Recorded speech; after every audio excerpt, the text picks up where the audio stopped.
My department manager fired me in front of the entire office, calling me unprofessional and insubordinate, demanding security escort me out immediately. She had no idea that the man who signed her paychecks, the CEO, whose office sat 3 floors above us, was my father, and that I'd been working there undercover for the past 11 months. But what happens when the person who destroyed your career is about to discover that you hold all the power? I'd love to know which corner of the globe you're watching from. And if this story speaks to you, make sure to subscribe. Tomorrow's video is one you absolutely can't miss. The badge reader beeped twice before accepting my credentials. Faith Jacobs, it read. Junior Marketing Analyst. Not Faith Marianne Jacobs Westfield, daughter of Richard Westfield, founder and CEO of Westfield Global Enterprises, the third-largest consulting firm in the Pacific Northwest. Just Faith Jacobs, a 24-year-old graduate with a degree in business, communications, and exactly 0 connections worth mentioning on her resume. That was the point.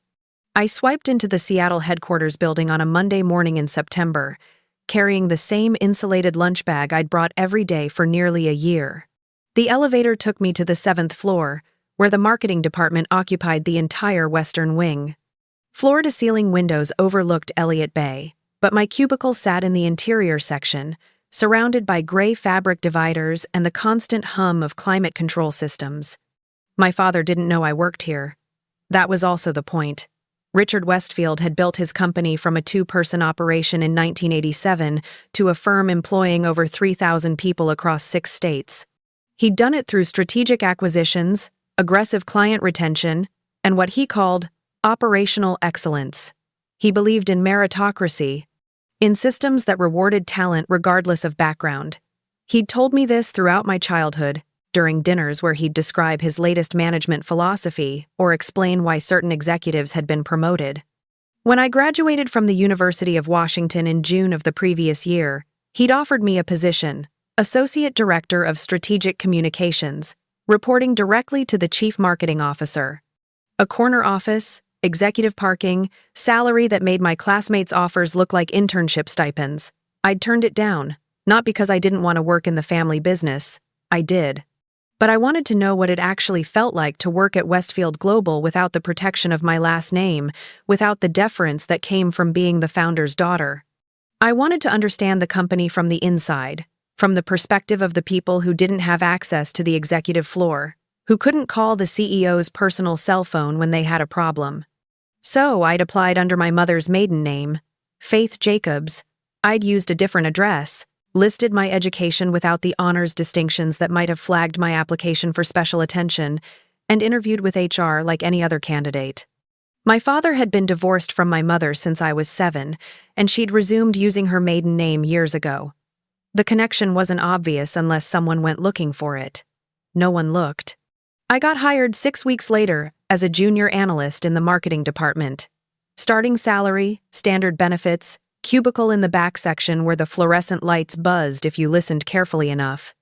The department was managed by Victoria Hendricks, a woman in her early 40s who'd joined Westfield Global 3 years earlier from a competitor. She had a reputation for running a tight ship, for demanding excellence, for not tolerating what she called mediocrity or excuses. The executive team loved her. The marketing department feared her. I learned this within my first week. Victoria conducted her management through a combination of public criticism and private indifference. She held daily stand-up meetings where each team member reported their progress on assigned projects. If your work met her standards, she said nothing. If it fell short or if she perceived it as falling short, she would dissect your failures in front of the entire department, using your mistakes as teaching moments for everyone else. "This is what happens when you don't proofread," she'd say, holding up a printed presentation deck with a single typo circled in red marker. "This is what happens when you think good enough is acceptable." The analyst who'd created that deck, a guy named Marcus Chen, who sat 2 cubicles over from me, had gone pale. He'd stammered an apology. Victoria had dropped the deck on his desk and moved on to the next person. I kept my head down. I did my work. I met my deadlines. I proofread everything 3 times before submitting it. I watched how the department operated, how decisions got made, how information flowed up and down the hierarchy. What I saw bothered me.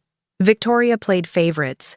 She had a group of 4 analysts, her core team, she called them, who received the high-visibility projects, the opportunities to present to senior leadership, the assignments that led to promotions. Everyone else got grunt work, data entry, spreadsheet formatting, social media scheduling, the kind of tasks that kept the department running but didn't appear on performance reviews. I ended up in the second category. For 11 months, I compiled market research reports that no one read. I formatted PowerPoint presentations that Victoria's core team would present as their own work. I scheduled content calendars for social media campaigns I'd helped design, but received no credit for creating. I didn't complain. That wasn't why I was there. But I documented everything. I kept copies of my work product, screenshots of email exchanges, records of meetings where Victoria had reassigned projects at the last minute or claimed credit for ideas that came from junior staff. I noted patterns in how performance reviews were conducted, how raises were distributed, how certain employees seemed to advance regardless of their actual contributions, while others stagnated despite exceptional work. The picture that emerged was ugly. Victoria Hendricks wasn't managing a department. She was running a patronage system where loyalty to her mattered more than results, where looking good to executives mattered more than developing talent, where protecting her own position took priority over the company's stated values of meritocracy and operational excellence. My father had no idea. How could he? He sat in his office on the 10th floor, reviewing quarterly reports and strategic plans.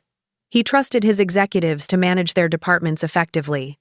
He believed in the systems he'd built, the processes that were supposed to identify and promote talent, the checks and balances that prevented any single manager from creating toxic work environments.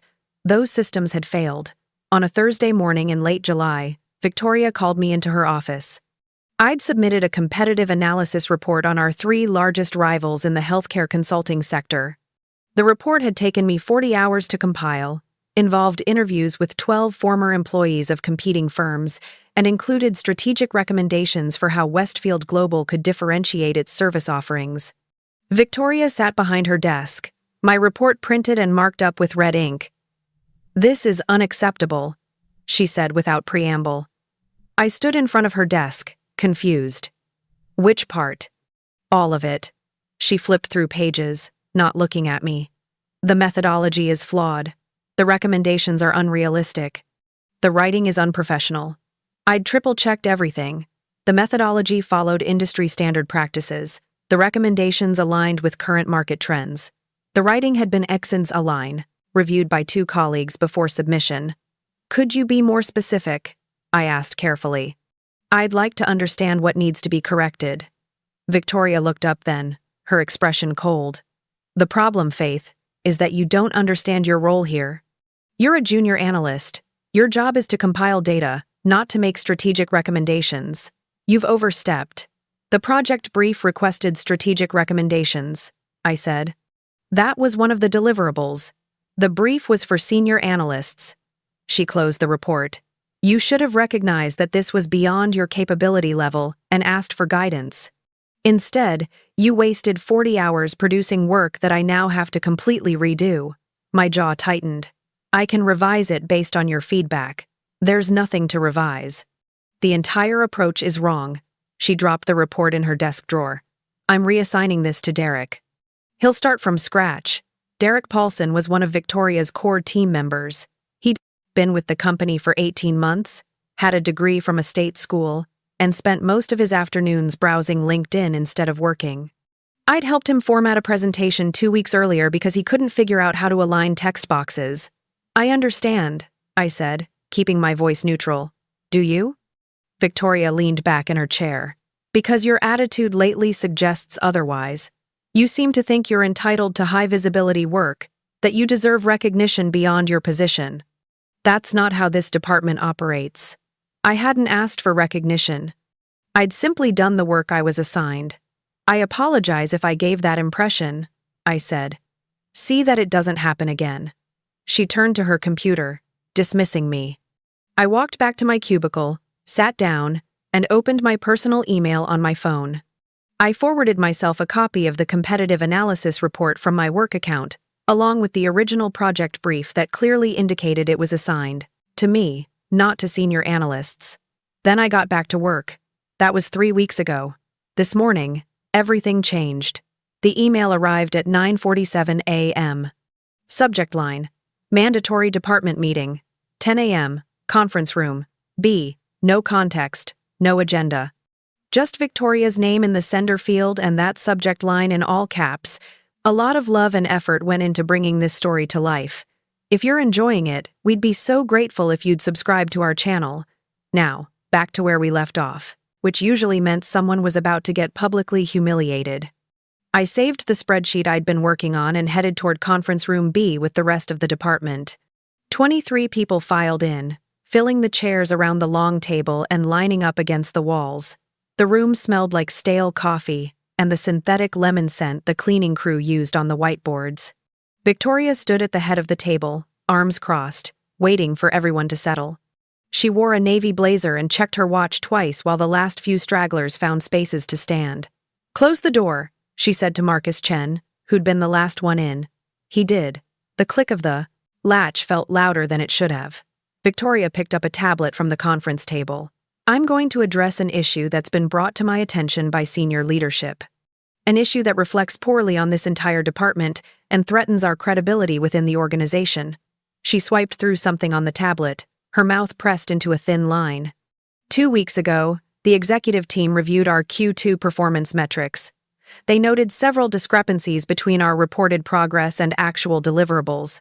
Specifically, they identified 3 major client presentations that were submitted past deadline, contained factual errors, or failed to meet the quality standards expected from this department. My stomach dropped. I'd worked on 2 of those presentations. I'd caught the factual errors and flagged them in emails to the senior analysts who were supposed to be overseeing the projects. The emails had been ignored. As department head, I take responsibility for these failures, Victoria continued, though her tone suggested she was doing anything but.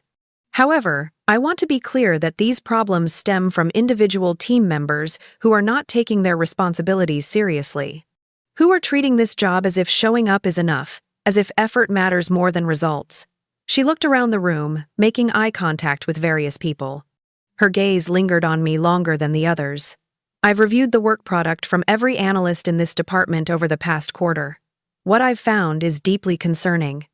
Some of you are coasting. Some of you are producing work that's barely acceptable, and some of you, she paused for effect, are actively undermining this department's reputation through careless mistakes and unprofessional behavior. The room was silent, except for the air conditioning vent overhead. Effective immediately, we're implementing new quality control protocols. All work product will be reviewed by senior analysts before submission.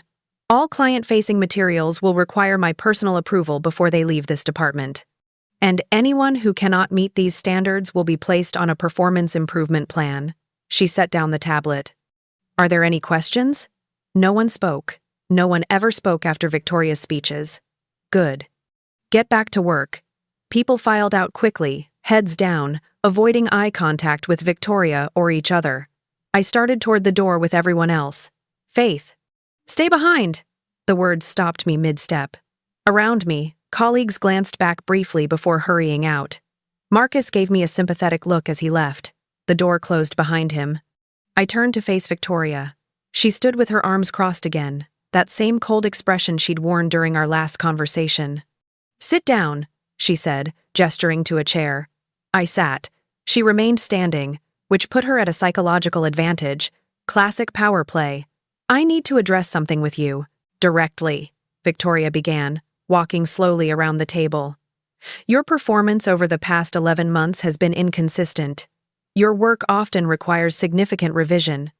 And your attitude suggests you believe you're entitled to opportunities you haven't earned." I kept my expression neutral.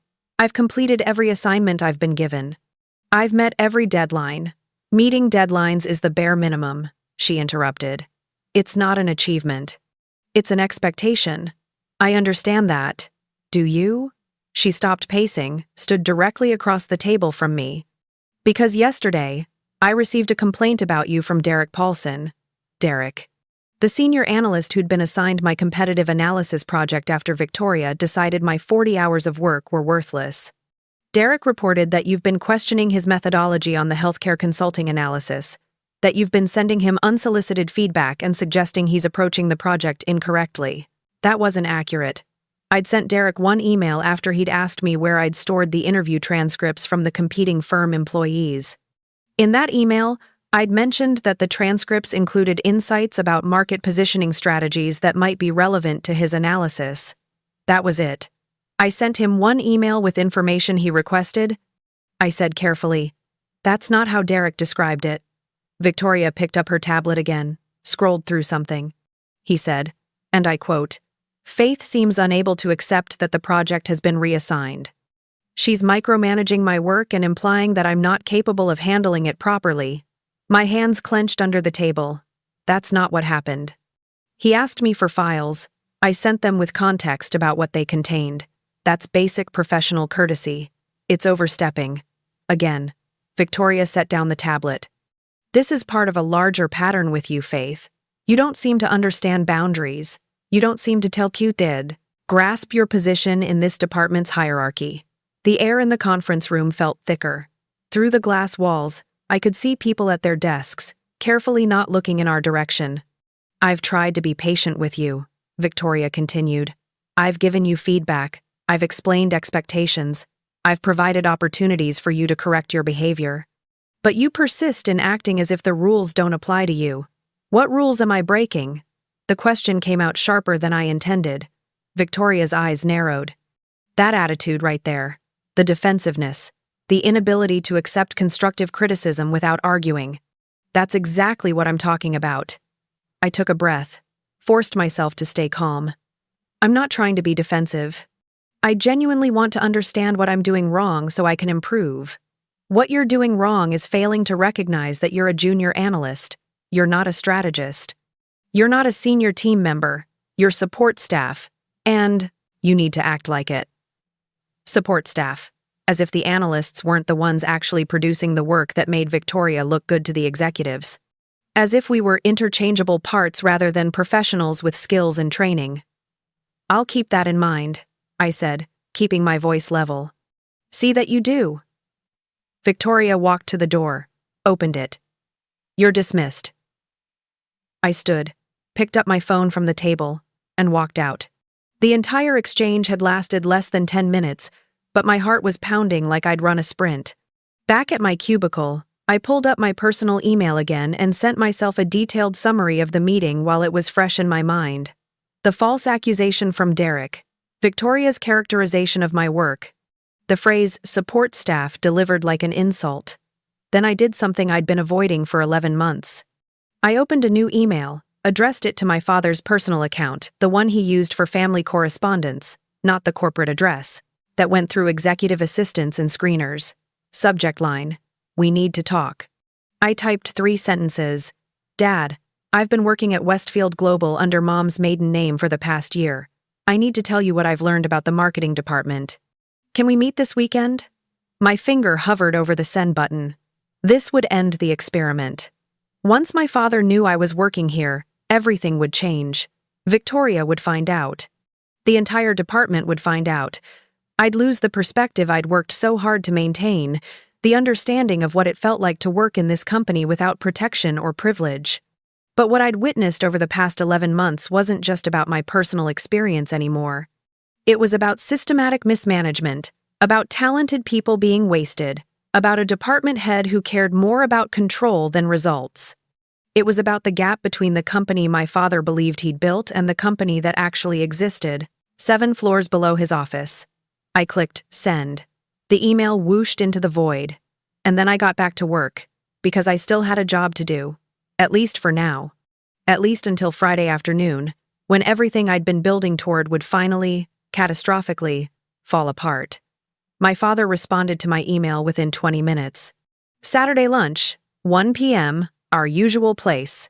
Don't tell me anything else until then if you're working undercover. I don't want to accidentally blow it before you're ready. Love, Dad." Our usual place was a small Italian restaurant in Fremont, family-owned. where the servers knew us by name and never bothered my father for autographs or business advice. We'd been going there since I was 12. That gave me 2 days. 2 days to finish documenting everything, to prepare my case, to gather the evidence that would show him what Victoria Hendricks had turned his marketing department into. Wednesday passed without incident. I kept my head down, formatted spreadsheets, attended a client call where I was introduced as one of our support staff, and went home at 6 o'clock like always. Thursday started the same way. Badge reader, elevator, 7th floor, cubicle. The fluorescent lights buzzed their familiar pattern. Someone had made burnt popcorn in the break room microwave, and the smell drifted through the ventilation system. At 10:15 a.m., Derek Paulson stopped by my cubicle. He was 26, tall, with the kind of confidence that came from never being seriously challenged. He wore expensive button-downs and kept his LinkedIn profile updated with accomplishments that were mostly fabricated or exaggerated. "Hey, Faith," he said, leaning against my cubicle wall. "Got a minute?" I saved my work. "What do you need?" "I'm working on that healthcare consulting analysis, and I'm running into some issues with the interview transcripts you sent. Some of the contacts mentioned regulatory changes that don't match what I'm seeing in the current research. Because the interviews were conducted 4 months ago, and the regulatory landscape had shifted since then. I'd noted that in my original analysis, in the section Victoria had dismissed as unprofessional, the transcripts are dated, I said. You'll need to verify anything regulatory against current guidelines. Derek frowned. You didn't mention that when you sent them. I did. It was in the email. 3rd paragraph. Well, I didn't see it. He crossed his arms. This is exactly what Victoria was talking about. You hand off incomplete work and expect other people to fix your mistakes. My jaw tightened. The transcripts aren't incomplete. They're primary source material from a specific point in time. That's how interviews work. Don't get defensive, Derek said, using the same dismissive tone Victoria favored. I'm just saying, if you're going to contribute to senior-level projects, you need to think about the full picture. Contribute. As if I hadn't created the entire foundation he was building on. Is there anything else? I asked. Yeah, actually. He pulled out his phone, scrolled through something. Victoria wants to see you in her office at 11. She didn't say what it was about, but... He shrugged, the gesture implying I should be worried. Thanks for letting me know. Derek walked away, already scrolling through his phone again, probably updating his LinkedIn with another exaggerated accomplishment. I sat there for a moment, staring at my computer screen without seeing it. Another meeting with Victoria. Another opportunity for her to criticize my work, my attitude, my understanding of my place in the hierarchy. But this time felt different.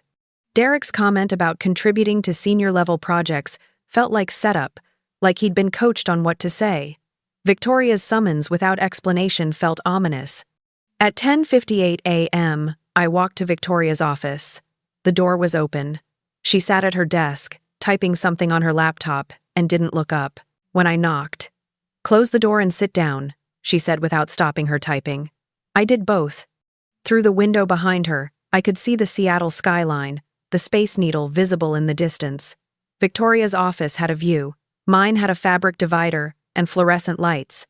She finished whatever she was typing, closed her laptop, and folded her hands on her desk. I've made a decision regarding your position in this department, she said. My stomach dropped, but I kept my expression neutral. Over the past week, I've had multiple conversations with senior team members about your performance and your behavior. The feedback has been consistent. You're not meeting the standards we require for analysts at Westfield Global. What specific standards? I'm not finished. Her voice was sharp. This isn't a discussion, Faith. This is notification. I closed my mouth. You've been given multiple opportunities to improve. You've been provided with clear feedback about expectations and boundaries. Despite this, you continue to overstep, to question the judgment of senior staff, and to display an attitude that's disruptive to team cohesion. None of that was true. But I'd learned over the past 11 months that truth didn't matter in Victoria's department. Perception mattered, control mattered, loyalty mattered. I've consulted with HR, Victoria continued. We've determined that you're not a good fit for this role. Effective immediately, Your employment with Westfield Global is terminated. The words hung in the air between us. Terminated. Fired. You're firing me, I said, wanting to make absolutely sure I understood correctly. Yes. This decision is final and non-negotiable. She pulled a manila folder from her desk drawer. HR has prepared your termination paperwork. You'll need to sign these documents, return your badge and any company property, and vacate the building within the hour. I looked at the folder. 11 months of work, of observation, of documentation ending in a manila folder, and an hour to clear out my cubicle. What's the official reason? I asked. Failure to meet performance standards and unprofessional conduct. Victoria slid the folder across the desk. It's all detailed in the paperwork. Unprofessional conduct. The phrase from my video hook, the accusation that would become the centerpiece of everything that followed. I'd like to speak with HR directly, I said. That won't be necessary. I've handled everything with them already. Your termination has been approved at the appropriate levels. I have the right to speak with HR about my termination. Faith. Victoria's voice turned cold. You're making this harder than it needs to be. You've been terminated.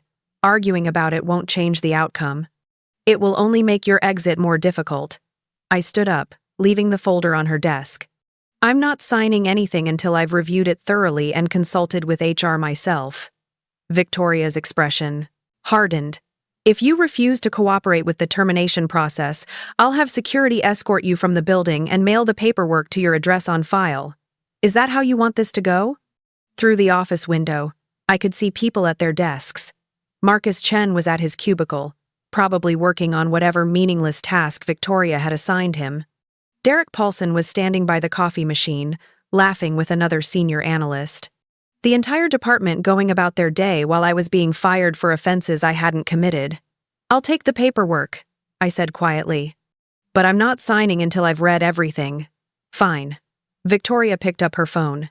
I'm calling security to escort you to your desk, and then out of the building. Standard protocol for terminated employees. That's not necessary. She was already dialing. Security? This is Victoria Hendricks in marketing. I need an escort to my office for a terminated employee. Yes, 7th floor. She hung up, looked at me with something like satisfaction. They'll be here in a few minutes. You can wait in the hallway.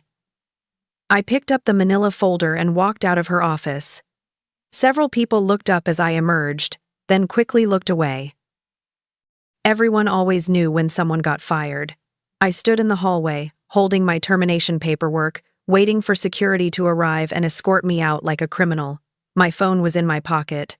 I could call my father right now, could tell him what was happening, could end this entire charade with a single phone call, but something stopped me. Some instinct that said this needed to play out completely, that Victoria needed to finish what she'd started, that the full scope of how she operated needed to be visible before any intervention happened. 2 security guards stepped off the elevator. They wore black uniforms with Westfield Global patches on the shoulders. One of them was older, maybe 50, with gray hair and a tired expression. The other was younger, looked uncomfortable. Faith Jacobs? The older guard asked. That's me. We need to escort you to your work area to collect your personal belongings, then escort you from the building. Do you understand? I understand. We walked to my cubicle in silence. Every person we passed stopped working to watch. The older guard stood at the entrance to my cubicle while I packed my belongings into the cardboard box someone had thoughtfully provided. My lunch bag, a coffee mug, a small succulent plant, a framed photo of my mother, 11 months reduced to a box of personal items. I unplugged my phone charger, put it in the box. The younger security guard shifted his weight, looking everywhere except at me. That everything? The older guard asked. Almost. I turned to my computer, logged into my personal email one last time, and sent myself the folder of documentation I'd been maintaining. Every email, every project file, every record of the work I'd actually done versus the work I'd been credited for. The message uploaded, sent, disappeared into the cloud. Then I logged out, removed my phone from the charging cable, and picked up the box. I'm ready. We walked to the elevator. The entire department watched in silence. No one said goodbye. No one made eye contact. Marcus Chen looked down at his desk. Derek Paulson smirked from across the room. Victoria stood in her office doorway, arms crossed, watching her problem being eliminated. The elevator doors closed, cutting off my view of the 7th floor. "Sorry about this," the younger guard muttered as we descended. "Not your fault," I said. We reached the lobby. The older guard walked me to the security desk, where I surrendered my badge. The reader beeped one final time as they deactivated it. "You'll need to leave the building now," the older guard said, not unkindly. I walked out through the glass doors into the August afternoon. The sun was bright. The Seattle traffic hummed, passed on 4th Avenue. I stood on the sidewalk, holding my box of belongings, officially terminated from Westfield Global Enterprises. I pulled out my phone and texted my father, "Change of plans. Need to meet today. It's urgent." His response came 30 seconds later. "My office, 3 p.m. Come straight up." I walked to my car, put the box in the trunk, and drove toward downtown Seattle, toward the 10th floor executive suite, toward the conversation that would finally reveal what his daughter had learned about his company from the inside. The executive elevator required a special access card. I didn't have one anymore. Mine had been deactivated at the security desk, but the receptionist in the main lobby recognized me, had seen me visit my father dozens of times over the years. "Miss Westfield," she said warmly, "he's expecting you. Go right up." She handed me a visitor badge and activated the elevator. The doors closed, sealing me in polished steel and recessed lighting that was nothing like the scratched metal and flickering fluorescence of the standard employee elevators. The 10th floor was quiet. Thick carpet-absorbed sound. Original artwork hung on the walls, not corporate motivational posters, but actual paintings my father had collected over the years. The executive assistants sat at desks made of real wood, not particle board with laminate surfaces. Margaret Chen, my father's executive assistant for the past 12 years, looked up as I approached. Her eyes widened slightly when she saw me. "Faith? Your father said you'd be coming, but—" She paused, taking in my expression. "Is everything all right? I need to see him." "Now." She picked up her phone immediately. "Mr. Westfield, your daughter is here." "Yes, I'll send her in." She hung up, stood, and opened the door to my father's office. Richard Westfield sat behind a desk that had belonged to his own father, a cherry wood piece that predated the company by 3 decades. He was 59, gray at the temples, wearing reading glasses, and the suspenders he favored when he wasn't meeting with clients. Behind him, floor-to-ceiling windows overlooked downtown Seattle and Elliott Bay beyond. He stood when I entered, concern immediate on his face. "Faith? What happened? You look—" "I got fired." The words came out flat, emotionless. 2 hours ago. Victoria Hendricks called me into her office and terminated my employment for unprofessional conduct and failure to meet performance standards. My father's expression shifted through confusion, disbelief, and then something harder. "Sit down. Tell me everything." I sat in one of the leather chairs facing his desk. He came around and sat in the other one, turning it to face me directly, not maintaining the power dynamic of boss and employee, but meeting me as my father. "Start from the beginning," he said quietly. So I did.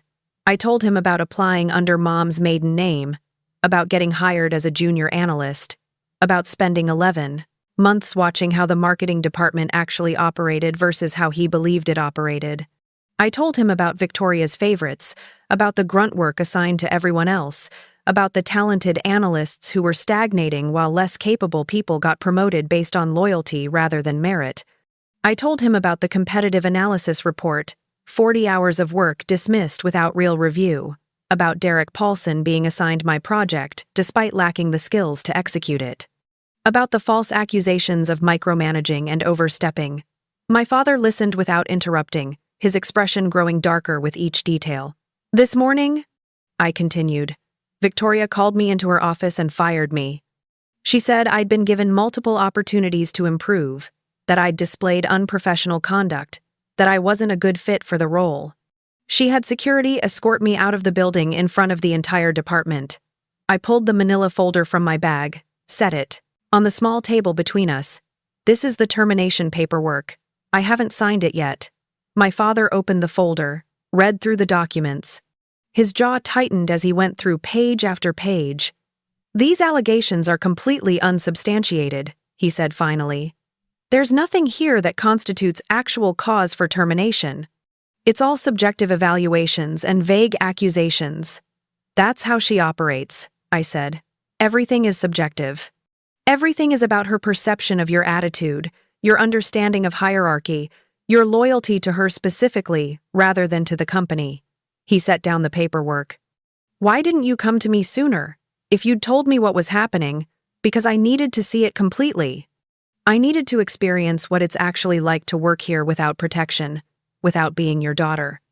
And I needed you to see evidence that couldn't be dismissed as nepotism or family bias." I pulled out my phone, opened my email, and forwarded him the folder of documentation I'd compiled. I've been documenting everything for 11 months.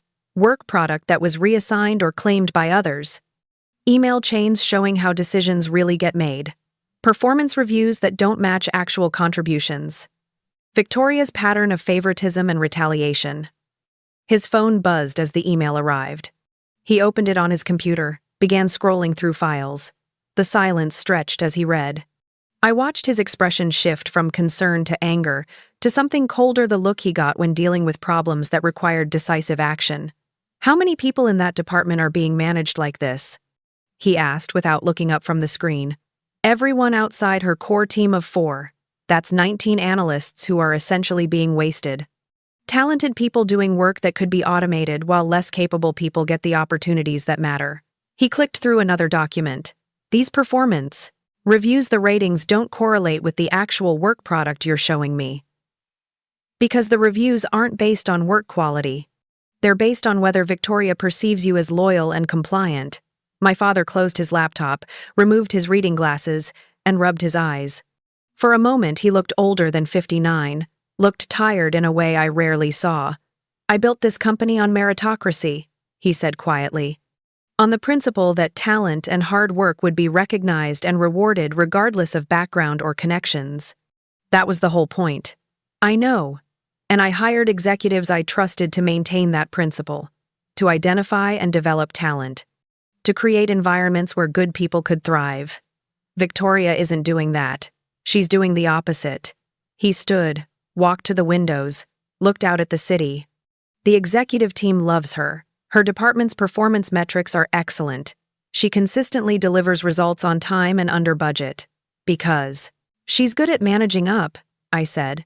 "She makes herself look good to you while creating a toxic environment for everyone below her. The metrics look great because she takes credit for other people's work and punishes anyone who questions her. That's a serious allegation. It's what I witnessed for 11 months. It's what I documented, and it's why she fired me today, because I represented a threat to her control, even though she didn't know who I actually was." My father turned from the window. "What do you want me to do?" The question hung between us. This was the moment I'd been building toward for nearly a year. The moment when I had to decide whether I wanted justice, revenge, or something more complicated. "I want you to investigate," I said. "I want you to look at the department objectively, to interview the analysts who aren't part of Victoria's inner circle, to examine whether the metrics you're seeing actually reflect what's happening on the ground. I want you to determine whether the company you think you built is the company that actually exists. And if the investigation confirms what you're telling me, then you need to decide what matters more, protecting an executive who makes you look good, or protecting the principles you built this company on." He nodded slowly. "I'll have HR begin a formal review tomorrow morning. Full audit of the marketing department performance records, work product attribution, employee satisfaction surveys, everything. They'll interview every analyst individually and confidentially. Victoria will know something's happening. She'll start covering her tracks. Let her try. If what you're showing me is accurate, the pattern will be clear regardless of what she does now." He picked up his phone, sent a text. "I'm scheduling an emergency meeting with the chief HR officer and general counsel for first thing tomorrow morning." Relief washed over me, followed immediately by exhaustion. 11 months of careful observation, of swallowing criticism I didn't deserve, of watching talented people be wasted, it was finally coming to a conclusion. "What about my termination?" I asked. My father looked at me steadily. Technically, Victoria has the authority to terminate analysts within her department. But given what you've shown me, I'm inclined to view this as a retaliatory action against an employee who was documenting management misconduct. Even though she didn't know I was documenting it, she fired you because you represented some kind of threat to her control structure. The fact that you were gathering evidence of her mismanagement makes her instinct correct, even if she didn't know the specifics. He paused. I'm going to have HR put your termination on hold pending the investigation. You'll be placed on paid administrative leave while we review everything. Victoria won't accept that. She'll push back. She can push all she wants. As of right now, this is above her authority level. He picked up his office phone, pressed a button. Margaret, get me Jennifer Walsh in HR. I don't care if she's in a meeting. This is urgent. He waited, met my eyes while the hold music played through the speaker. I'm sorry, he said quietly. I'm sorry you had to experience this. I'm sorry the systems I put in place failed to catch what was happening. And I'm sorry I didn't know my own daughter was working 7 floors below me for almost a year. You weren't supposed to know. That was the point. Still, he shook his head. If you'd been any other employee, if you hadn't had the resources to document everything, if you hadn't had access to me, Victoria would have destroyed your career and I would never have known. That's why I did it this way.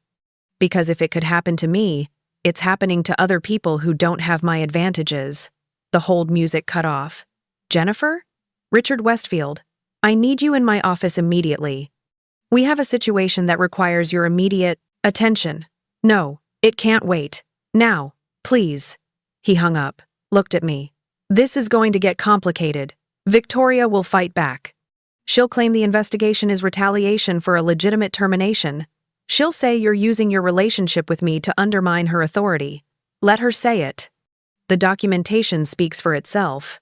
I want you to be prepared for this to become difficult, for people to take sides, for the story to get messy. Corporate investigations always do. I've been preparing for this for 11 months, I said. I'm ready. A knock at the door. Margaret's voice. Mr. Westfield, Jennifer Walsh is here. Send her in. The door opened. Jennifer Walsh, Chief HR Officer, entered with the controlled concern of someone who'd been pulled out of a meeting by the CEO and didn't know why.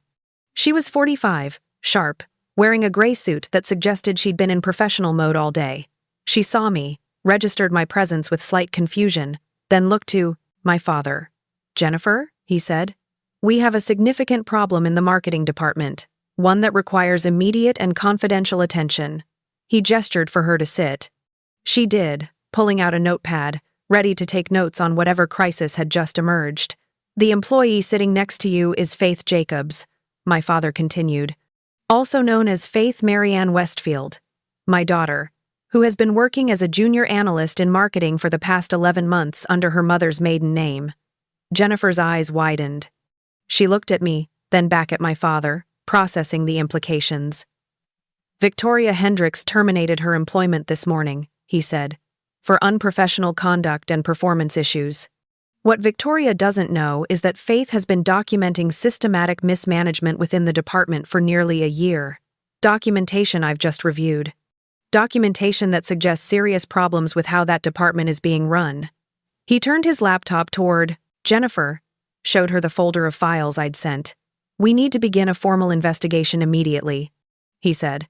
And we need to suspend Faith's termination pending the outcome of that investigation. Can you make that happen? Jennifer looked at the screen, scrolled through a few files, then looked at me. Miss Westfield, she said carefully. Or should I call you Miss Jacobs? Faith is fine. Faith, before we proceed, I need to ask you directly, did Victoria Hendricks know your true identity when she terminated you? No. She had no idea I was Richard Westfield's daughter. She fired me because she perceived me as a threat to her authority structure, not because of any family connection. Jennifer nodded, made a note. And you have documentation of the issues you observed during your employment? 11 months worth. All of it backed up to multiple locations. Then yes, Jennifer said, turning to my father. We can suspend the termination pending investigation. I'll need to file the appropriate paperwork, and we'll need to keep this absolutely confidential until we understand the full scope of what we're dealing with. My father stood. Make it happen. Whatever resources you need, whatever authority you need to pull people from other projects, you have it. This is priority one, until we know exactly what's been going on in that department. Jennifer stood as well, gathering her notepad. I'll begin interviews tomorrow morning.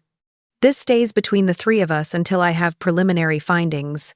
She left, already typing on her phone as she walked out. My father and I stood in his office, in the silence that followed the beginning of something that couldn't be stopped now. You should go home, he said. Get some rest. This is going to be a long process. What are you going to do? I'm going to review every piece of documentation you sent me. And then I'm going to figure out how many other departments might have similar problems that I don't know about. I picked up my bag, started toward the door, then stopped.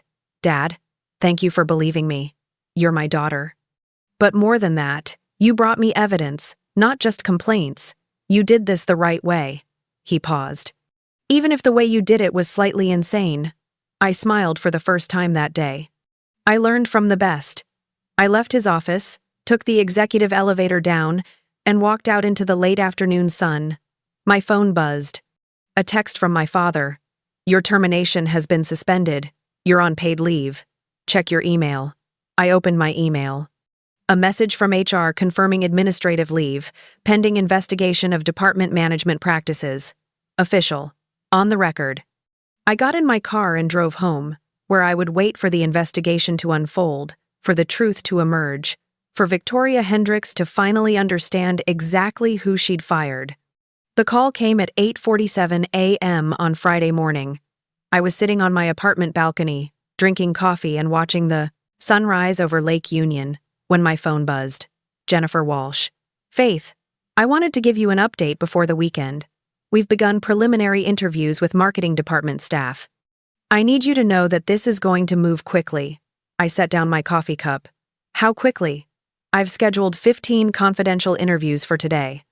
HR pulled 3 additional investigators from other projects to help conduct them. We're speaking with every analyst who's been in the department for more than 6 months. 15 interviews in one day. That was aggressive even for an urgent investigation. What are you telling people? I asked. That we're conducting a routine department audit to assess management effectiveness and employee satisfaction. Standard corporate language that doesn't raise immediate red flags. The interviews are being conducted off-site, at our HR satellite office across town, so Victoria can't monitor who's being called in or when. Smart. If Victoria saw a parade of her analysts disappearing for interviews, she'd know something was wrong and start controlling the narrative. Has she asked questions? Not yet, but she will. Jennifer paused. I need to ask you something. During your time in the department, were you aware of any other analysts who were documenting problems or considering filing complaints? I thought about Marcus Chen, who'd been publicly humiliated over a single typo. About Sarah Okafor, a brilliant strategist who'd been relegated to social media scheduling because she'd once disagreed with Victoria in a meeting. About Tom Rodriguez, who'd told me during lunch one day that he was updating his resume because he couldn't stand working there anymore. There's one analyst you should prioritize, I said.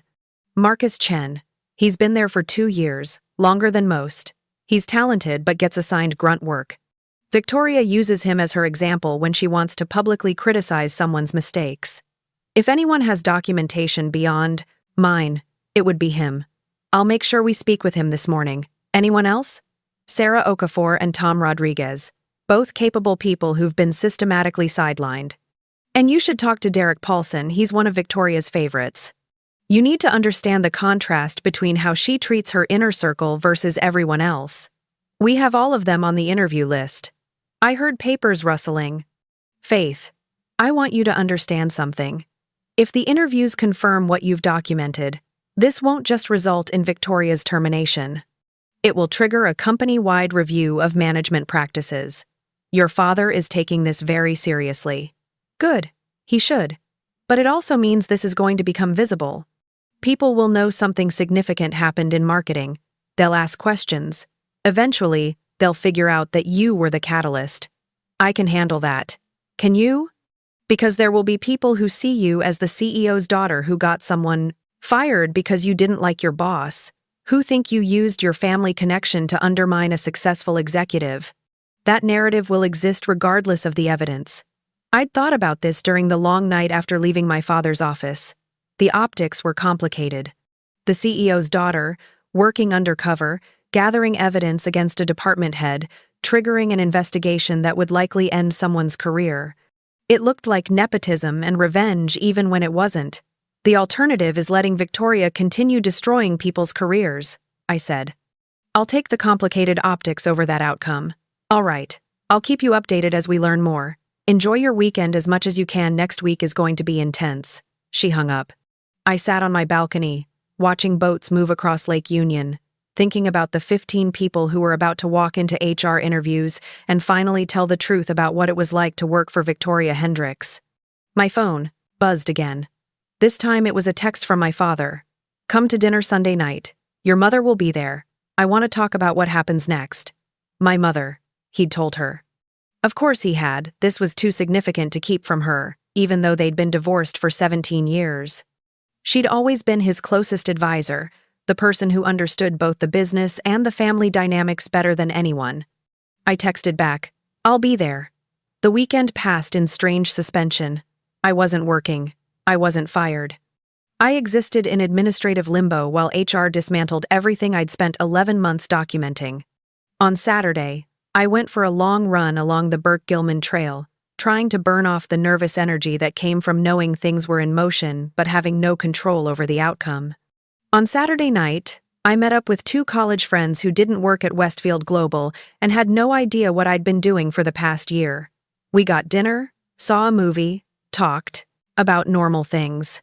It felt surreal, like living in 2 different worlds simultaneously. Sunday evening, I drove to my father's house in Madison Park. He'd bought it after the divorce, a modern structure with clean lines and massive windows overlooking Lake Washington. My mother's car was already in the driveway when I arrived. I let myself in. They were in the kitchen, my father cooking pasta while my mother sat at the island with a glass of wine. They looked up when I entered, and something in their expressions told me the news wasn't simple. Hi, sweetheart, my mother said, standing to hug me. Catherine Jacobs was 57, elegant even in casual clothes, a retired corporate attorney who'd spent 20 years in mergers and acquisitions before deciding she'd had enough of corporate life. Your father's been filling me in on your undercover operation. You raised a very stubborn daughter, my father said, stirring sauce. I raised a daughter who asks the hard questions. My mother corrected. That's different. I poured myself wine, sat at the island. What did HR find? My father exchanged a look with my mother, then set down the spoon. Jennifer completed 14 interviews on Friday, he said. One analyst refused to participate, Derek Paulson, citing concerns about the confidentiality of the process, which tells us something by itself. And the other 13? Unanimous. Every single person described a work environment characterized by favoritism, public humiliation, credit theft, and retaliation against anyone who questioned Victoria's decisions. 3 analysts had been actively job hunting. 2 had already accepted offers elsewhere and were planning to resign this month. My mother sipped her wine. Marcus Chen had his own documentation. Not as comprehensive as yours, but substantial. He'd been keeping records since his 6-month performance review, when Victoria gave him a rating that didn't match any of the feedback he'd received throughout the review period. Sarah Okafor broke down during her interview, my father continued. She told the investigator that she'd stopped suggesting ideas in meetings because Victoria would either dismiss them immediately or claim them as her own later. She said she felt like she was becoming invisible in her own department. The kitchen was quiet except for the sound of water boiling. How bad is it? I asked. Bad enough that Jennifer is recommending immediate termination for cause, my father said. Victoria created a hostile work environment, violated company policies regarding performance management and credit attribution, and engaged in systematic favoritism that contradicts every principle we claim to operate by. When are you going to tell her? Tomorrow morning, 9 a.m. Jennifer, our general counsel, and I will be in the meeting. Victoria's being told it's a routine check-in about department performance. My mother set down her wine glass. Faith, I need you to think about what happens after tomorrow. When Victoria is terminated, people will want to know why. The company will make an official statement about management changes, but the real story will leak. It always does. I know. And when it leaks, your role in this will become public knowledge.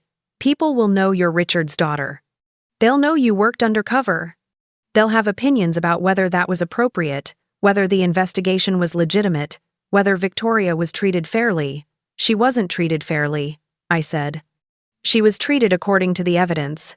That's different. I agree with you, my mother said. But not everyone will see it that way.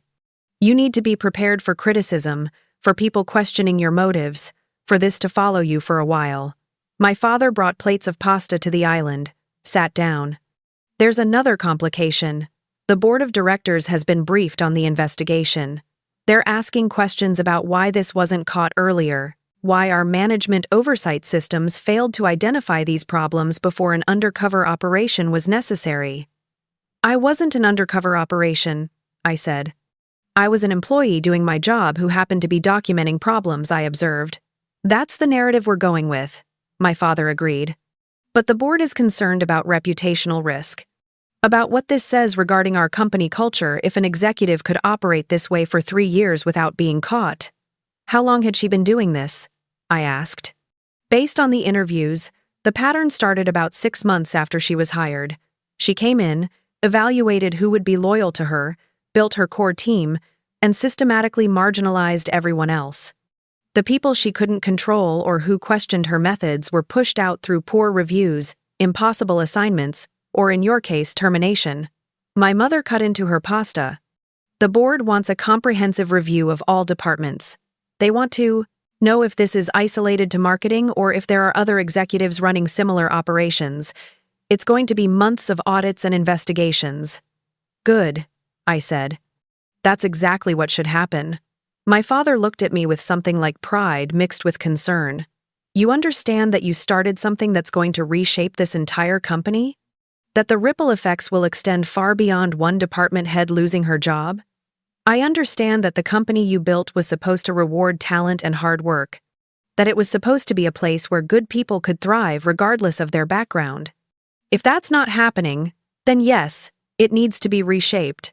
We ate in silence for a few minutes. Outside, the sun was setting over Lake Washington, turning the water gold and orange. I've made a decision about your employment, my father said finally.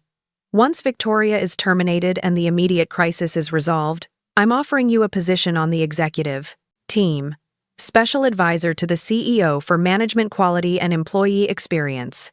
You'll work directly with HR and the General Counsel to implement reforms and oversight mechanisms to prevent what happened in marketing from happening anywhere else.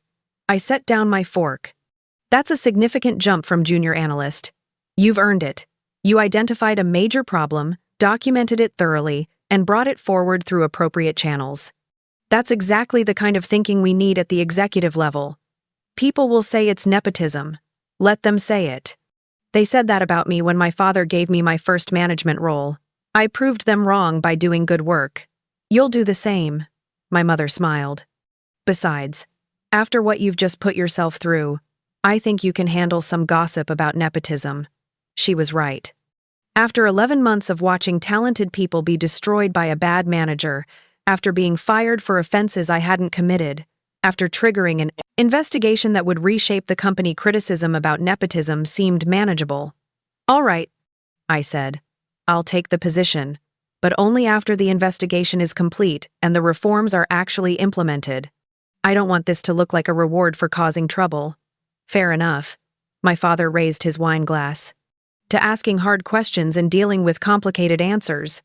We clinked glasses, and I thought about tomorrow morning, when Victoria Hendricks would walk into what she thought was a routine meeting and discover that the company she'd been manipulating for 3 years was finally holding her accountable. I thought about Marcus Chen and Sarah Okafor and Tom Rodriguez and all the other analysts who'd been suffering in silence, who would come to work tomorrow and learn that something had fundamentally changed.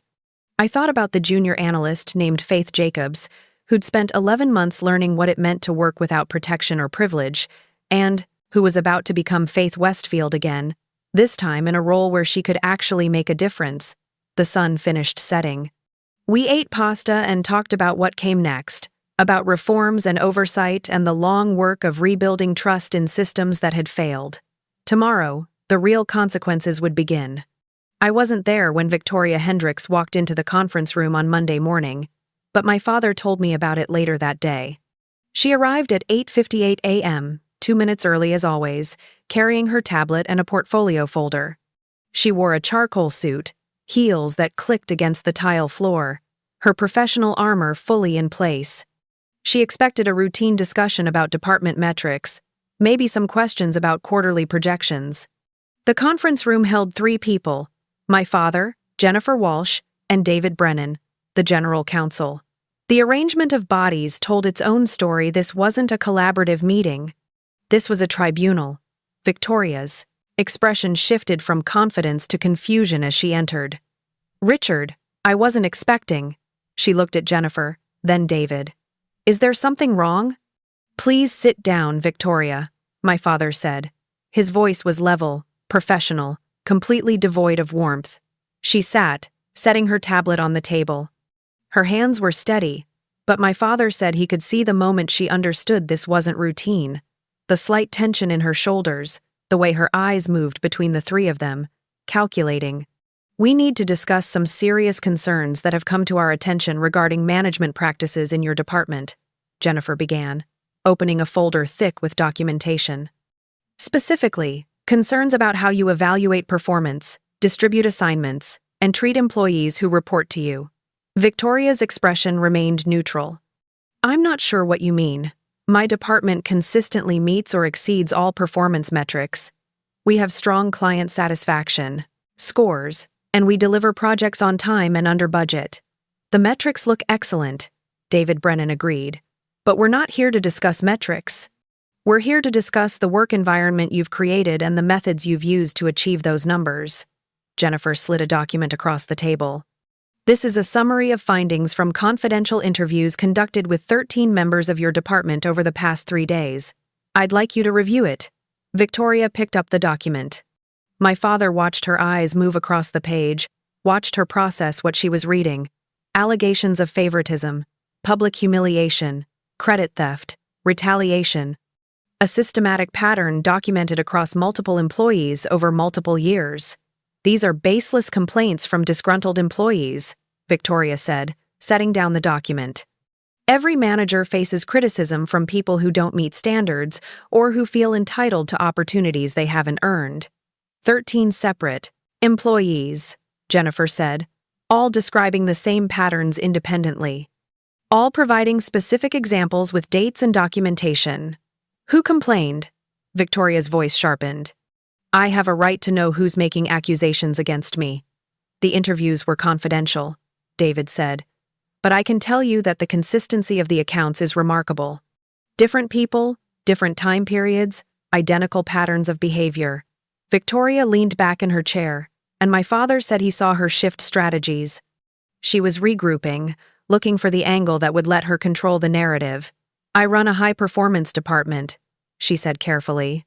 "That requires holding people accountable to strict standards.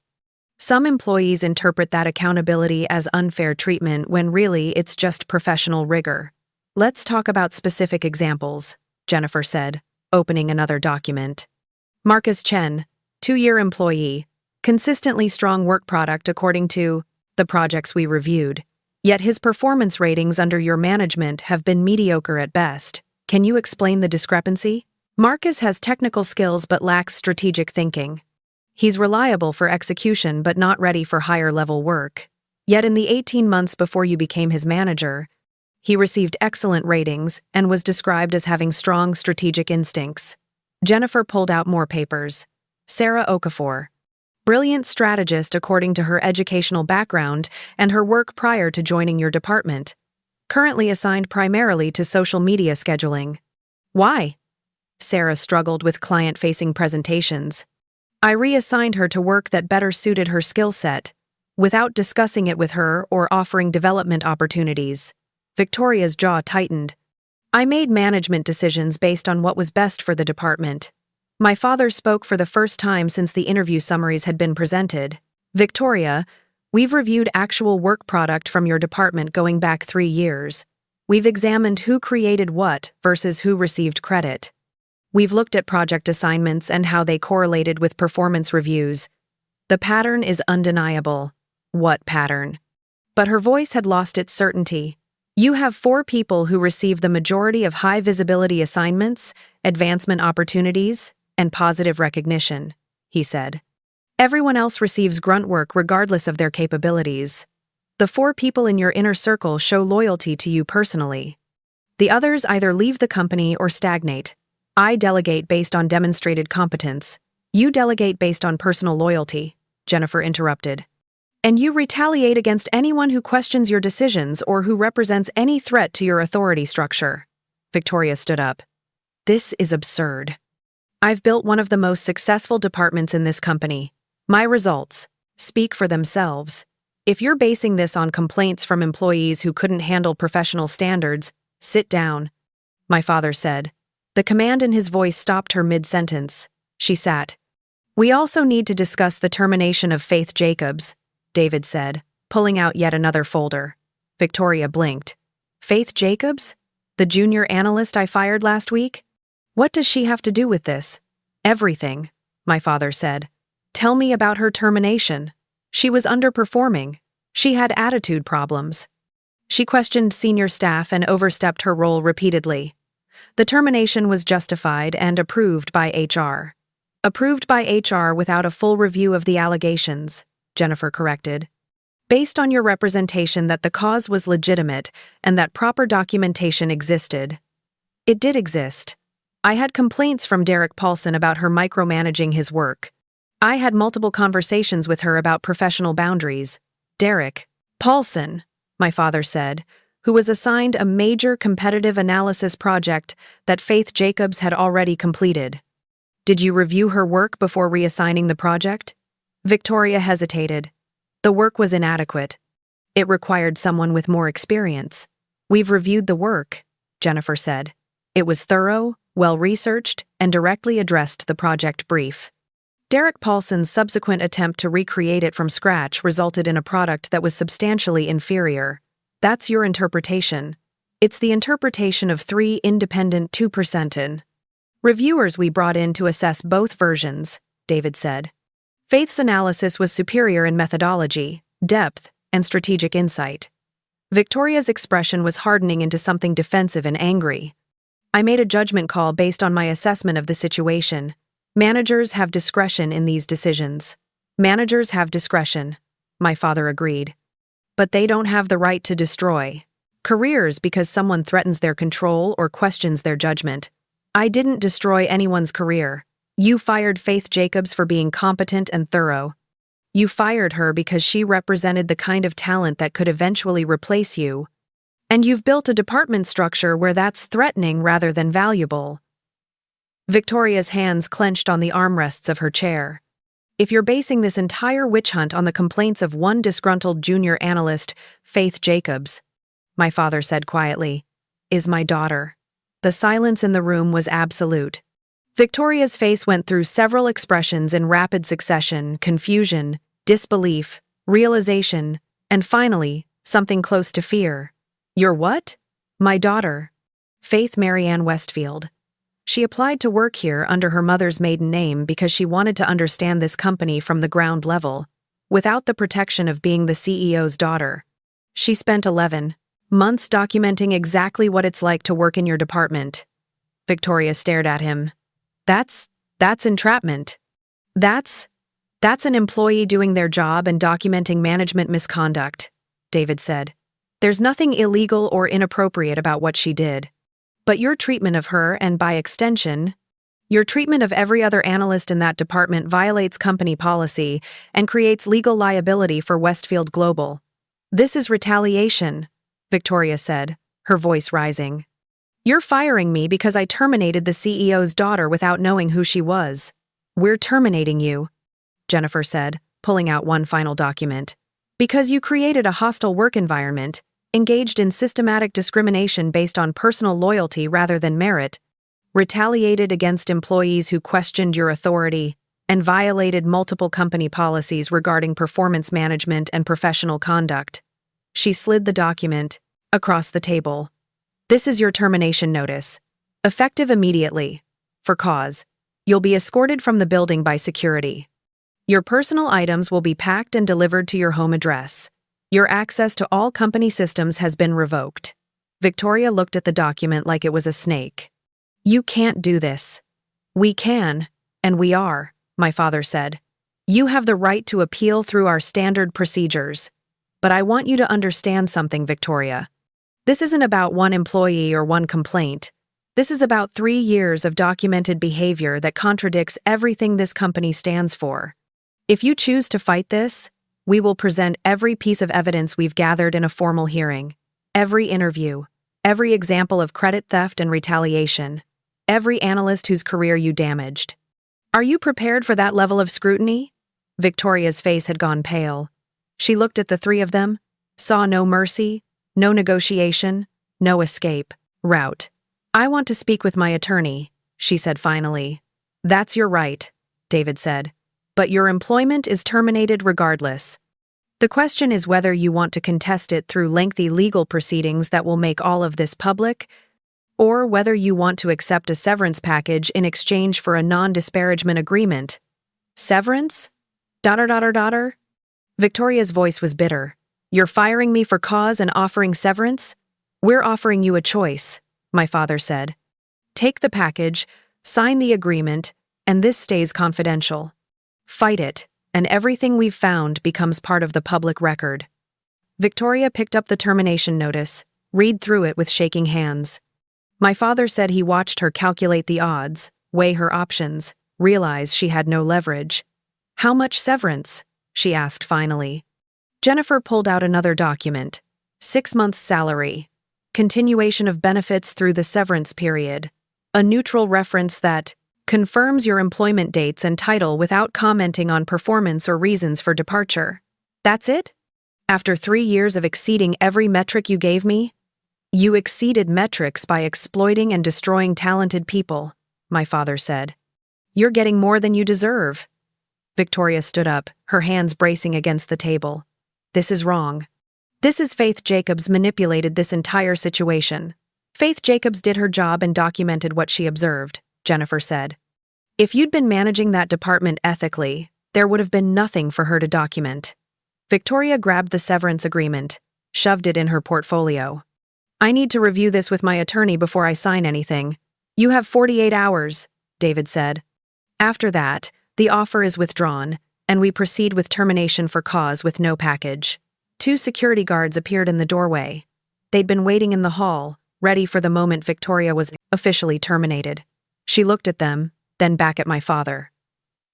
You know what this company really is? It's not a meritocracy. It's a kingdom. And the king's daughter always wins, no matter what the rest of us do. No, my father said. The king's daughter did what every other employee should have been able to do, document problems and bring them forward without fear of retaliation. The fact that she needed to hide her identity to do it safely proves exactly how broken your department was. Victoria walked out between the security guards, her professional armor finally cracked. Her control finally shattered. My father called me an hour later. It's done, he said simply. How did she take it? About as well as you'd expect. Denial, anger, accusations. She called you manipulative. She said the investigation was retaliation. Was it? He was quiet for a moment. No, it was accountability. She'd been operating without oversight for 3 years. You gave us the reason to look, but what we found was all her doing. What happens now? Now we rebuild. Jennifer is interviewing candidates for interim department head. We're restructuring the performance review process. We're implementing quarterly check-ins with every department to identify problems before they reach this point. And he paused. You're coming back to work next Monday. Not as Faith Jacobs, as Faith Westfield, special advisor to the CEO. Ready to help me fix what's broken. I looked out my apartment window at the city below, at the Westfield Global building visible in the distance. At the company that was about to learn what happened when someone finally asked the hard questions. I'm ready, I said.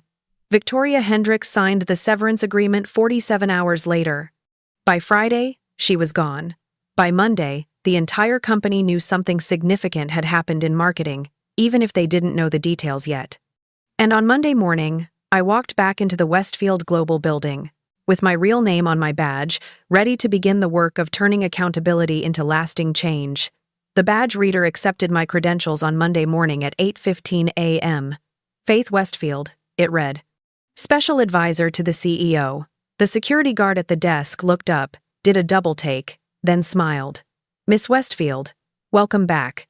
Not welcome for the first time, welcome back. Because everyone knew now.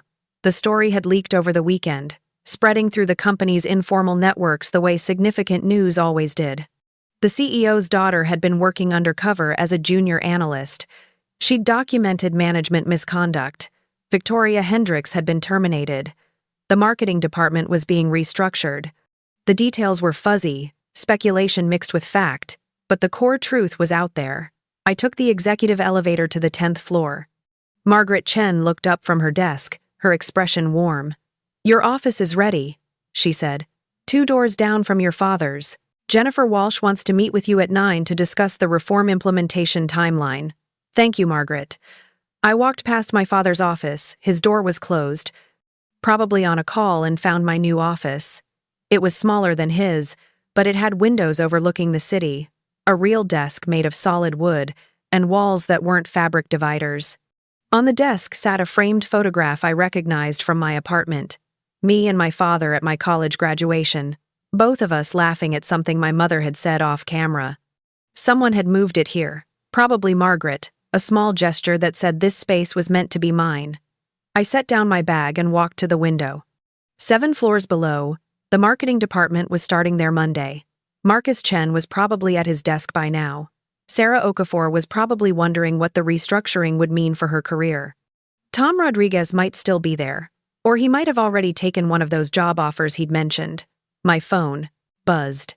A text from my father. Come to my office when you get settled. Want to introduce you to someone. I walked down the hall, knocked on his door frame. He waved me in. Sitting across from his desk was a woman in her early 50s, with short silver hair and sharp eyes that assessed me immediately. She stood when I entered. Faith, this is Dr. Patricia Ruiz, my father said. She's an organizational psychologist who specializes in corporate culture transformation. I've hired her to help us overhaul our management oversight systems. Patricia shook my hand with a firm grip. Your father's been telling me about your 11-month experiment. That took remarkable discipline and courage. It took frustration, I said, and a need to understand what was really happening beyond the metrics and reports. That's exactly the mindset we need. Patricia sat back down, gestured for me to join them. I've reviewed the documentation you compiled and the HR investigation findings. What you uncovered in marketing is significant, but I suspect it's not isolated. That's what the board thinks too, my father said. They've authorized a comprehensive review of all departments. Patricia will be leading it, but she'll be working closely with you and Jennifer. Patricia pulled out a tablet, showed me a preliminary framework. We're implementing a 3-tier system. Monthly anonymous employee surveys to identify emerging problems. Quarterly skip-level meetings where staff can speak directly with executives above their immediate managers. And semi-annual independent audits of each department's management practices. That's ambitious, I said. It needs to be. The old system relied on trust and metrics. Trust can be misplaced, and metrics can be manipulated.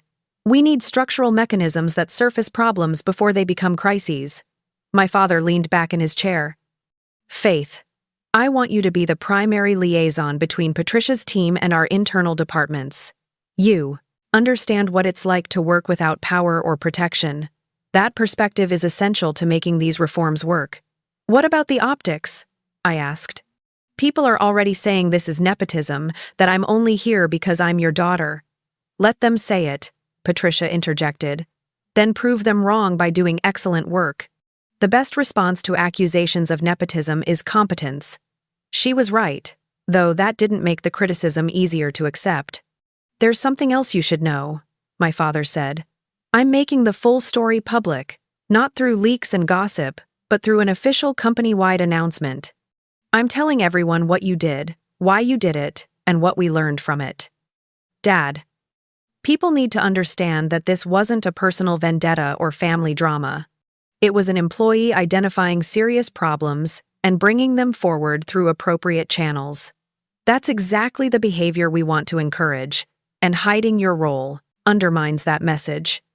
He pulled up a draft email on his computer, turned the screen toward me. I read through it quickly. It was straightforward, factual, acknowledging what had happened without sensationalizing it. It presented the situation as a case study in why anonymous reporting mechanisms and management oversight were necessary. When does this go out? I asked. This afternoon. After the marketing department has been briefed on their new interim manager and the restructuring plan. A knock at the door. Jennifer Walsh entered, carrying a folder. Sorry to interrupt, but we have a situation. Derek Paulson submitted his resignation this morning. Effective immediately. He's citing a hostile work environment created by the investigation. Patricia raised an eyebrow. He was one of Victoria's favorites, correct? Yes, I said. Part of her inner circle. He probably knows he won't thrive in a restructured department where actual merit matters. Good riddance, my father said, bluntly. What about the others in that group? 2 have requested transfers to other departments. The 4th has asked to stay and has volunteered to participate in the culture reform efforts. Jennifer consulted her notes. The rest of the department is cautiously optimistic. Most of them want to know if this means real change or just temporary disruption. It means real change, my father said. Make sure they understand that. The restructuring isn't punishment, it's an opportunity for people who've been marginalized to finally get the recognition they deserve. Jennifer nodded, made a note. Faith, I'd like you to attend the department briefing this afternoon. They should hear directly from you about what comes next. My stomach tightened. Walking back into that department, facing the people who'd watched me get fired, explaining my role in everything that followed it wouldn't be easy. What time? I asked. 3 o'clock, conference room B. The same room where Victoria held her intimidating stand-up meetings, where she'd publicly humiliated people for minor mistakes, where she'd announced my termination. I'll be there. The morning passed in a blur of meetings. Patricia walked me through the reform framework in detail. Jennifer briefed me on the interim manager. They'd selected an external hire with a strong track record of developing talent. My father introduced me to 3 board members via video conference, all of them asking pointed questions about what I'd observed and what I thought needed to change. By 2:45 p.m., I was exhausted but wired with nervous energy. I walked down to the 7th floor, to the marketing department I'd spent 11 months working in as someone invisible and disposable. People looked up as I entered. Some smiled tentatively. Others looked confused or wary. Marcus Chen stood up from his desk, walked over. Faith, he said quietly. Or should I call you Miss Westfield now? Faith is fine. I heard what you did. What you really did. He glanced around at the department. Thank you. I was 2 weeks away from quitting. I couldn't take it anymore. You shouldn't have had to take it at all. That's what we're fixing. Sarah Okafor appeared beside Marcus. Is it true? That Victoria was fired because of what you documented? Victoria was fired because of what she did, I corrected. I just made sure someone was paying attention. More people gathered. Tom Rodriguez, Lisa Park, Ahmed Hassan. All the analysts who'd been struggling in silence, who'd been told they weren't good enough, who'd watched their careers stagnate while less talented people advanced. Ever. What happens now? Lisa asked. Now we rebuild, I said. You're getting a new manager who actually cares about development. You're getting a restructured performance system based on actual work quality, and you're getting oversight mechanisms that prevent this from happening again. And you? Ahmed asked. Where do you fit in all this? I'm working with the CEO and HR to implement reforms across the entire company, making sure what happened here doesn't happen anywhere else. The CEO being your father, Tom said. Not accusatory, just stating the fact that everyone was thinking about. Yes. Which is why I spent 11 months here as Faith Jacobs, experiencing exactly what you experienced, so I'd understand what needed to change. I could have walked in here as the CEO's daughter and demanded reforms. Instead, I lived it. That matters. Jennifer appeared in the doorway of conference room B. We're ready. The analysts filed into the conference room, filling chairs and standing along the walls, just like they had for Victoria's mandatory meetings. But the energy was different. No one looked afraid. They looked curious, cautiously hopeful, ready to hear what came next. Jennifer stood at the head of the table. My father entered and stood beside her. I took a position along the wall, present but not leading. Thank you for coming, Jennifer began. I know the past week has been difficult and confusing. Today, we're providing clarity about what happened and what comes next. She outlined Victoria's termination, not the confidential details, but the fact that serious management problems had been identified and addressed. She introduced the interim manager, spoke about the restructuring process, explained the new oversight mechanisms being implemented. Some of you may have heard that Faith Jacobs, the junior analyst who was terminated last week, was actually Faith Westfield, the CEO's daughter, Jennifer continued. That's true. And rather than hiding that fact or treating it as an embarrassment, we want to acknowledge it as an example of why employee perspective matters. My father stepped forward. Faith came to me 11 months ago and asked if she could work here without using our family name. She wanted to understand this company from the ground level, to experience what it's really like to work here without the protection of being the CEO's daughter. I agreed because I thought it would be valuable for her future leadership role. What neither of us anticipated was that she'd uncover systematic problems in this department. He looked around the room at faces that were paying attention with an intensity I'd never seen during Victoria's meetings. Faith documented what she observed not to trap anyone or cause trouble, but because she recognized that what she was experiencing wasn't consistent with what this company claims to stand for.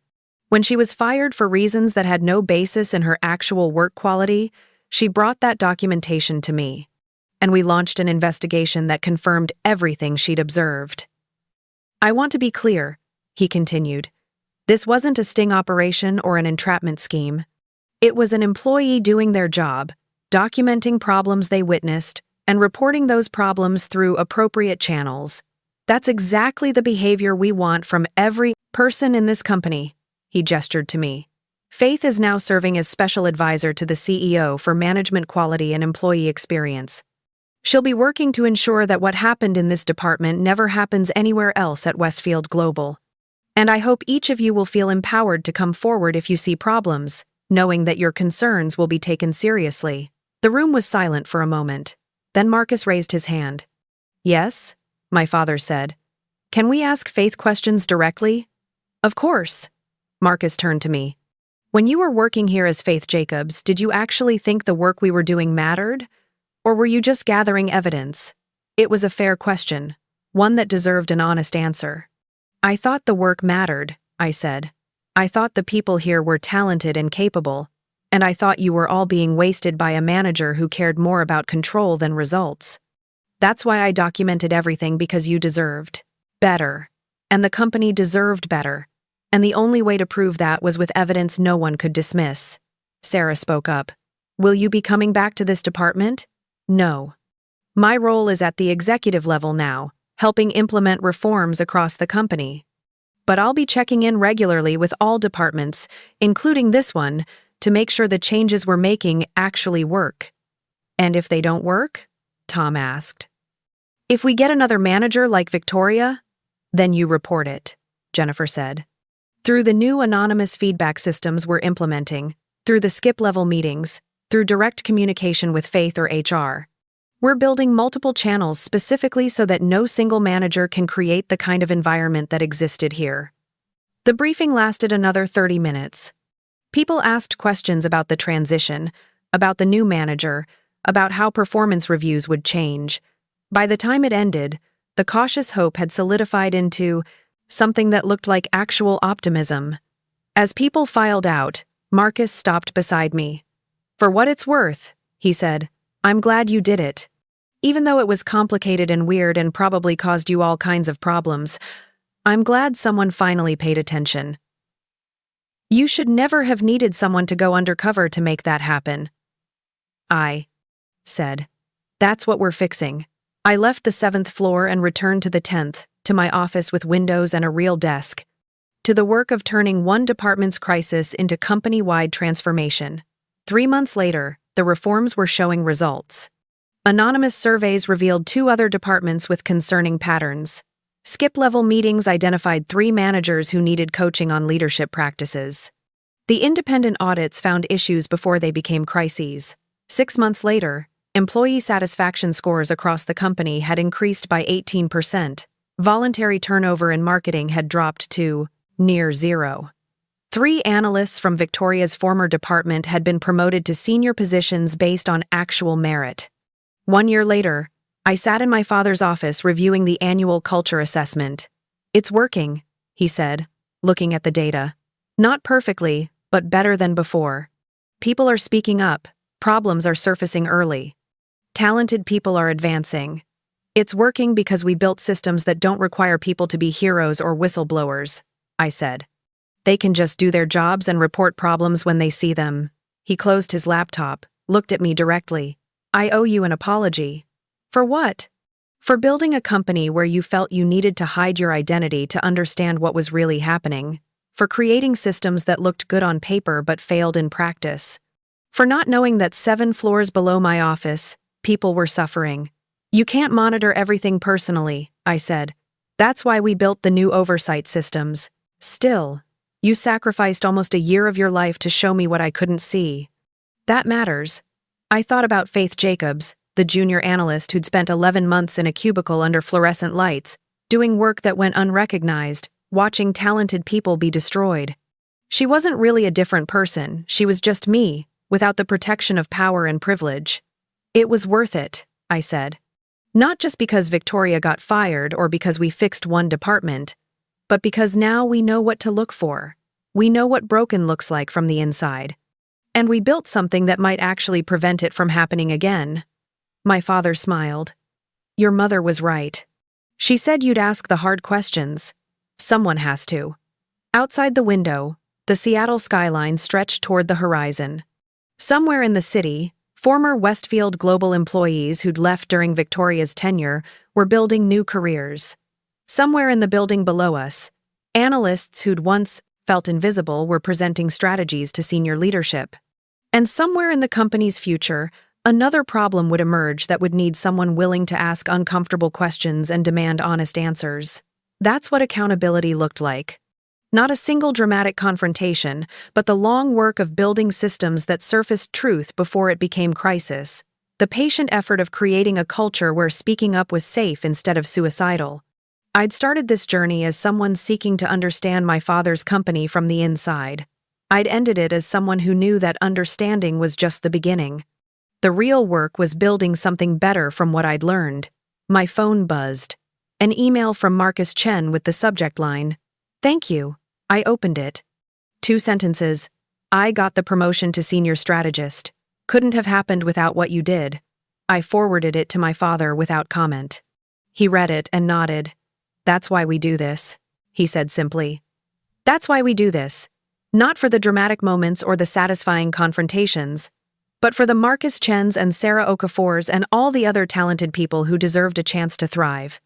I stood up, ready to head to my next meeting, another department audit, another opportunity to identify problems before they became crises, another step in the long process of turning principles into practice. "Faith," my father said as I reached the door. I turned back. "I'm proud of you. Not because you're my daughter, but because you did something difficult and necessary when it would have been easier to walk away. I learned from the best," I said. I left his office and walked down the hallway of the executive floor, past Margaret's desk, past the offices of people who were now my colleagues rather than distant authority figures. The elevator took me down to the conference rooms where the real work happened, where reforms were implemented, where accountability became more than just a word in a mission statement. The badge reader beeped as I swiped through another door. "Faith Westfield," it read. "Special advisor to the CEO. Not junior analyst anymore. Not invisible or disposable. But carrying with me everything I'd learned during those 11 months when I was just Faith Jacobs, trying to do good work in a broken system. That perspective would never leave me. And that was exactly as it should be. Because the moment you forget what it's like to work without power is the moment you stop being able to fix systems that fail the people who need them most. I'd been Faith Jacobs. I'd been fired for being unprofessional when I was actually being competent. I'd been walked out by security while my former colleagues watched in silence. And I'd used that experience to build something better. That was the real story, not the dramatic firing or the satisfying revenge, but the long, difficult work of turning one person's experience of injustice into systematic change that might prevent the same thing from happening to someone else. That was accountability. That was merit. That was what my father's company was supposed to be, and what we were finally building it into. One reform at a time, one department at a time, one person speaking up at a time. That was how real change happened, and I was just getting started. Looking for more? We've got 2 amazing stories ready for you right on screen. If this one touched you, these are absolutely worth your time. Click to watch them now. And hey, subscribe and hit that bell to never miss our latest uploads.